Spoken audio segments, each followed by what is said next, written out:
انا بالنسبه لي ممكن اتقتل، ما عنديش مشكله.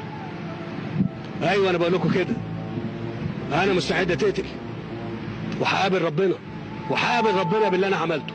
انا بكلمكم يا كل المصريين، انتبهوا انتبهوا لما يحاك لنا. هي الحكايه كده. انا بقول الكلام ده ليه؟ لان انا ما يهمنيش اي حد في الدنيا غيركم. انا ما يهمنيش غير المصريين. مستعد اقف قدام الدنيا كلها، انما تكونوا انتوا معايا. انما غير كده انا ما اقدرش اقاوم الا بيكم انتوا المصريين اللي انتوا غيرتوا الدنيا دلوقتي. احنا مش هنسيب سينا لحد، يا تبقى سينا بتاعت المصريين يا نموت.